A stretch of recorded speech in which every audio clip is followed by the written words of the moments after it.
La médiathèque départementale de l'Isère présente Bib, hop, hop, hop, hop, hop, hop, hop, hop, hop. Bibop, Bibop, parlons bibliothèque. Bienvenue dans ce nouvel épisode de Bib Hop, le podcast des bibliothèques iséroises. Eva et Pierrette au micro. Bonjour, bonjour, bonjour à tous les enfants. Bonjour, bonjour, aux petits comme aux grands. Bonjour, bonjour, bonjour à tous les enfants. Bonjour, bonjour, aux petits comme aux grands. Comme vous pouvez l'entendre, nous ne serons pas seuls pour terminer cette saison 2. Il se passe des choses dans les bibliothèques, des choses étranges parfois, comme le chant d'une comptine, le bruissement d'une boule d'argile entre les doigts ou la présence d'un garage à poussettes à l'entrée. Le public de la petite enfance génère de nombreuses actions au sein de nos équipements, car les livres, c'est aussi pour les bébés. Au département de l'Isère, une action autour de l'éveil culturel des tout-petits est menée avec 38 bambins. Elle est pilotée par la médiathèque départementale de l'Isère. Elle démarre avec la création d'albums de naissance dans une collection qui s'appelle 38 bambins. En résonance à ce travail d'édition, la médiathèque départementale propose un accompagnement personnalisé à l'animation culturelle auprès des 0-3 ans sur un territoire isérois. L'édition en cours a lieu sur les territoires de Bièvre-Isère. Nous sommes donc partis en reportage découvrir sa mise en œuvre. C'est révéler tout l'intérêt que représente l'éducation artistique et culturelle, ou EAC pour les tout-petits. Cet épisode permettra également de présenter une action en cours sur un territoire et de mesurer les effets bénéfiques d'un travail de co-construction d'acteurs pluridisciplinaires. Ils sont mignons quand ils arrivent le matin. On va prendre une photo avant, après. La nécessité de l'éveil artistique et culturel des jeunes enfants fait aujourd'hui consensus. La sensibilisation aux pratiques culturelles et artistiques, avant même l'entrée à l'école maternelle, favorise la curiosité, la construction et l'épanouissement de l'enfant. L'éveil artistique et culturel est un levier indispensable à la découverte du monde et de ses richesses. Il répond aux besoins fondamentaux des bébés. Nous sommes allés à la rencontre des intervenants petite enfance de l'action 38 bambins pour leur poser cette question. Quel est l'essentiel de ce que vous souhaitez transmettre ? Retour sur la réponse de Marie-Françoise Maury, artiste musicienne. Alors l'essentiel, c'est déjà redécouvrir le plaisir de chanter, oser le faire. C'est-à-dire que vraiment souvent on se dit « moi j'ai pas une belle voix, moi j'ose pas, moi je sais pas ». En fait si, l'important, l'essentiel c'est l'intention de « voilà, je chante pour toi ». Il faut que ça reste toujours vivant, convivial, joyeux. Dans notre relation au tout petit, il faut donc être authentique, s'engager pleinement, être en capacité de donner un peu ou beaucoup de soi. C'est vivre et partager un moment ensemble. Sylvain Gaudenzi, artiste sculpteur, et Édouard Manceau, auteur-illustrateur de cette édition, soulignent la manière qu'ont les tout-petits d'appréhender le monde. Mais l'essentiel, c'est vraiment cette idée de vivre l'instant. Cette grande différence qu'il y a entre l'enfant et les adultes. Et pour moi, l'essentiel, c'est que l'adulte, quand il présente la peinture, il ne doit pas commencer à faire rentrer dans la tête des enfants qu'il faut qu'il y ait un projet, un résultat. Mais d'être à l'écoute de l'enfant qui vit l'instant. Et pour moi, l'essentiel, c'est de comprendre que l'enfant nous apprend énormément et qu'on n'est pas là pour apprendre à l'enfant. Ça venait rendre le livre vivant, puisque eux peuvent être le petit Toto, alors le livre, ça peut être leur vie, alors le livre, il s'inscrit dans quelque chose. Enfin, tout ça, ça rend les choses vivantes. Moi, j'ai vraiment envie toujours d'être en prise directe avec l'enfance, pas être dans une projection que je me fais des enfants, d'être loin. Non, c'est jouer là, tout de suite, maintenant, avec eux, et c'est d'être là, dans l'instant présent, vraiment, et d'être dans le jeu, dans l'invention, dans l'humour, dans la tendresse, mais d'être vraiment en prise directe. Je veux pas qu'il y ait de distance. Voilà, c'est ça l'expérience artistique et culturelle. C'est rendre possible la rencontre à hauteur du tout petit. C'est finalement faire abstraction des codes sociaux qui norment notre quotidien d'adulte, s'autoriser à être à nouveau dans l'essentiel. Édouard Manceau complète. Et en fait, tout n'est que sensoriel. On regarde, on écoute, les sens, on touche, on veut comprendre. En fait, ils exploitent tout dans tous les sens. On passe leur temps à ça. Est-ce que c'est rugueux? Est-ce que ça accroche? Est-ce que ça sent? On met à la bouche? c'est le sensoriel. On veut tout comprendre, tout explorer, tout ça. On est dans la curiosité permanente. Ils sont unanimes sur le fait de donner quelque chose de soi en travaillant avec ce si jeune public. Les tout-petits explorent tous les sens en permanence. Chaque pratique artistique et culturelle sera de l'ordre de la créativité, mais n'attendez pas de résultat, ni de contrepartie. N'oubliez pas, ils vivent dans l'instant présent, toujours intensément. En bibliothèque, on ose, on tente. Peut-être que parfois on se trompe. Mais au-delà d'une simple animation, on a à cœur de proposer une expérience. Une exploration à travers les sens pour ressentir une palette d'émotions. Une véritable fenêtre s'ouvre sur des possibles. Ne serait-ce pas l'une des missions en lecture publique ? Concrètement, en mode projet. Face à la réalité de terrain de chaque territoire, la médiathèque départementale de l'Isère propose un accompagnement personnalisé avec l'action 38 Bambins. En quoi consiste-t-elle ? Quel intérêt ? Actuellement, le projet 38 Bambins se déroule sur le territoire Bièvre-Isère, au nord du département, berceau de Berlioz. En quelques mots, le territoire Bièvre-Isère est maillé par un réseau de lecture publique de 24 bibliothèques et des structures d'accueil petite enfance. Toutes ont conscience de l'importance du livre, de la culture, de l'art pour le développement du tout-petit. Nous donnons la parole aux 2 collègues de la médiathèque départementale de l'Isère qui coordonnent le projet, Sarah Favori et Florence Régnier. Est-ce que tu peux en quelques minutes nous présenter l'action 38 Bambins ? Donc le projet 38 Bambins, c'est un projet de prévention de l'illettrisme, au sens où le département a voulu faire en sorte que les bébés isérois puissent avoir le plus tôt possible des livres entre leurs mains, et que ça permet de créer du lien entre la lecture et l'enfant le plus tôt possible, et éviter que du coup ils tombent dans des situations d'illettrisme quand ils seront plus grands. Donc c'est un projet qui dure sur 2 années. De notre côté, à la médiathèque départementale, c'est même 3 années, car on a une année où on choisit l'auteur, et après, sur 2 années, il va y avoir distribution du livre et action avec l'auteur choisi. Et en ce qui concerne l'auteur-illustrateur choisi, c'est quelqu'un généralement qui a déjà pas mal de bagages dans le domaine de la littérature petite enfance.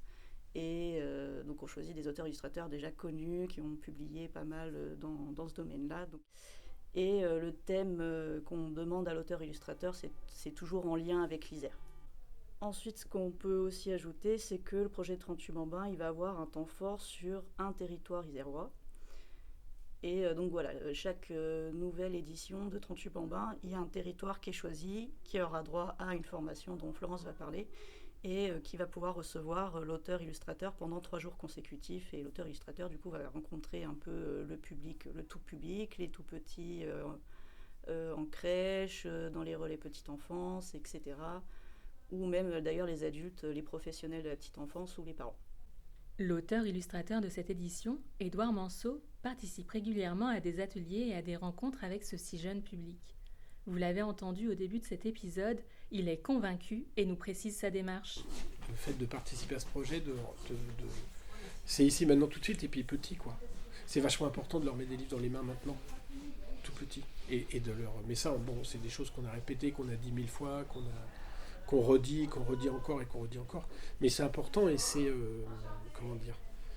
c'est urgent. Il faut le faire. Il ne faut pas attendre. Essentiel. Faut pas attendre. Maintenant, c'est les enfants, c'est vraiment maintenant. Est-ce que tu peux nous en dire un tout petit peu plus sur cet outil d'animation ? En effet, quand on choisit l'auteur-illustrateur, on lui dit qu'à partir de l'album qu'il va créer exprès pour le département de l'Isère, il va devoir designer un outil d'animation qui peut prendre différentes formes. Et cet outil d'animation, du coup, il pourra circuler un peu dans les bibliothèques iséroises. Dans l'idée, c'est vraiment de passer du livre à l'objet, c'est-à-dire que c'est la même chose. En fait, les enfants voient un petit garçon qui démonte une montagne, qui trouve un trésor, qui est ce pot de colle, et qui remonte la montagne. Et ils vont faire pareil, eux. Donc ça veut dire que ils vont devenir le personnage du livre. Le petit Toto. Ouais. L'idée de médiation, pour moi, c'était ça. C'est qu'ils deviennent, qu'ils puissent se projeter, qu'ils puissent faire exactement comme lui. C'est quand même hyper puissant qu'on puisse faire exactement comme dans le livre. Ouais. En général, on ne peut jamais faire comme dans le livre. Non. On a très vite nos limites Ouais. réelles. Cette action est aussi construite autour d'un volet formation de 4 journées sur lesquelles nous avons suivi le groupe de 6 bibliothécaires et 6 professionnels de la petite enfance du territoire. Le cadre de l'action 38 Bambins balise pour le groupe du temps. Il facilite la connaissance, le partage et la co-construction d'actions de ses potentiels partenaires. Le volet formation de chaque édition est personnalisé en fonction de la réflexion sur le tout petit dans la profession.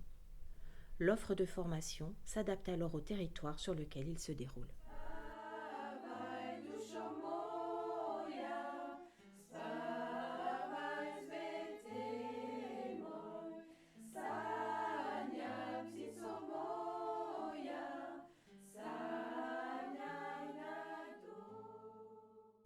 Sur cette action qui dure 2 ans, quelle dimension le volet formation a-t-il ? Des journées pourraient exister indépendamment de la publication de l'album. Quelles sont les plus-values à les lier ? Alors on peut dire qu'il y a peut-être 2 gros objectifs à ce volet formation. L'un des premiers objectifs, c'est de faire se rencontrer les professionnels de la petite enfance et de la lecture publique pour qu'elles travaillent ensemble. Alors certaines se connaissent déjà, d'autres ne se connaissent pas. Donc ça permet de créer du lien sur un territoire pour un public bien précis, la petite enfance. Et donc pendant ces 2 années-là, les stagiaires vont avoir des formations communes sur le livre, les pratiques culturelles et artistiques, les comptines, rencontrer l'auteur Édouard Manceau, rencontrer différents intervenants, pour pouvoir avoir un socle commun. Et surtout, moi c'était ce qui me préoccupait le plus dans ce volet formation, c'était qu'elle soit mise à partie et qu'elle soit dans la création, dans la créativité. Donc avec Sylvain Gaudenzi, le formateur qu'elles ont eu il y a 15 jours, artiste plasticien, elles ont mis les mains dans la peinture, elles ont mis les mains dans la glaise. Là avec Marie-Françoise Maury, elles vont chanter. Avec Édouard Manceau, elles vont faire un atelier comme si elles étaient des tout petits. L'idée, c'est vraiment qu'elles créent, qu'elles vivent la création, l'expérimentation, pour pouvoir ensuite la redonner. Puisque l'autre objectif du volet formation, fin 2025, ces stagiaires vont mettre en place un événement culturel et artistique pour la petite enfance, qui prendra la forme qu'elles voudront bien lui faire prendre, une journée, une demi-journée, différents types d'ateliers, je ne sais pas, c'est ce qu'elles voudront faire. Mais en tout cas, elles ont eu la possibilité pendant ces 2 années-là de travailler, de goûter l'instant créatif comme les tout-petits pour pouvoir après le redonner sur des ateliers. Donc c'est ça l'idée du volet formation. Au fur et à mesure de cette année riche de rencontres et de partages, le sac de chaque membre du groupe s'est rempli de connaissances, de nouvelles compétences, de multiples astuces pratiques, de partage entre les stagiaires, de bonne humeur et de confiance en tout ce qu'elles savaient déjà.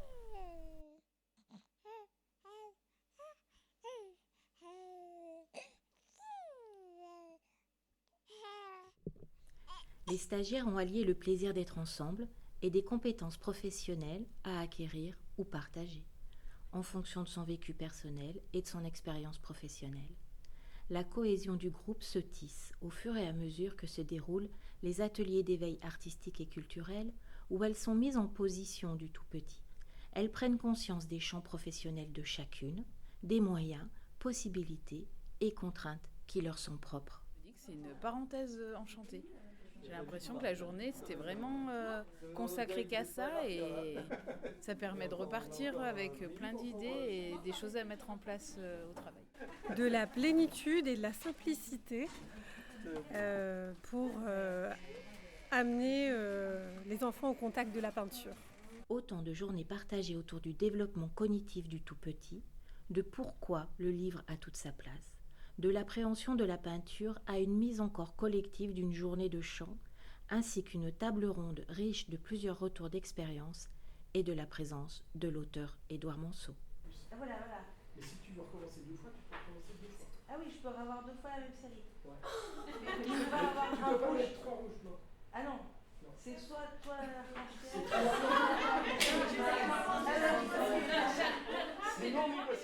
Les premières mises en application sont immédiates. Confiantes, elles osent des pratiques artistiques et culturelles dans leur équipement entre chaque journée de formation. on ne perd pas de vue l'objectif du projet, la création d'un événement. L'occasion de passer d'une expérience individuelle à un potentiel en commun. Et puis elles sont toutes... il y a un noyau qui est hyper actif, hyper dynamique, que tant les bibliothécaires que le personnel petite enfance, des professionnels qui savent pourquoi elles travaillent, pour qui elles travaillent. À partir du moment où on a le public cible en tête et on sait quels objectifs on veut se mettre, il n'y aura aucun problème pour faire un très beau moment d'événement culturel et artistique sur le territoire. Un sacré challenge de créer un événement petite enfance sur un territoire. C'est un sacré challenge, effectivement, mais au vu de l'enthousiasme et de la motivation des stagiaires, de la qualité des intervenants aussi, je pense que ça va prendre et qu'on aura un bel événement culturel et artistique pour les tout petits. Après, voilà. Moi, j'ai hâte aussi de voir quelle forme elles vont donner à cet événement. Et on va les accompagner pour ça. Le groupe a carte blanche pour la création de cet événement petite enfance, qui sera à la dimension de leurs possibilités, humaines, techniques et financières.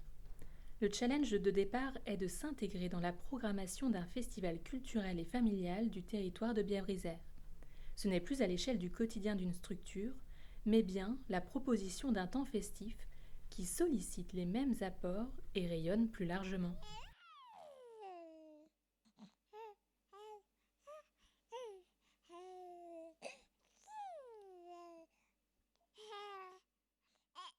Face à l'isolement professionnel quotidien qu'il est possible d'éprouver dans les bibliothèques, une action telle que 38 Bambins permet de se rencontrer, de partager, de fédérer.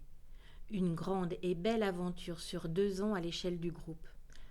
Édouard Manceau vous dira 3 ans avec la phase de création de l'album personnalisé pour le département de l'Isère. À cette date, le groupe est en pleine émulation. Les idées abondent et le cadre se précise, même si tout n'est pas encore fixé. Rendez-vous à la prochaine édition des Arts en Herbe à l'automne 2025 pour un moment festif avec et autour des tout-petits. Pour patienter, retrouvez la sélection d'albums et de documentation professionnelle en lien avec cet épisode sur notre site internet www.mediathèque-départementale.isère.fr. À bientôt. Faire l'amour, la belle aux 1000 oiseaux. Petite fille Jamala comme il est Mao. Une petite fleur d'amour, la belle aux 1000 oiseaux. Petite fille Jamala comme il est Mao. Dodo, petit baba, sa histoire maman avec son papa. Dodo, petit baba, sa histoire maman avec son papa. Bebop!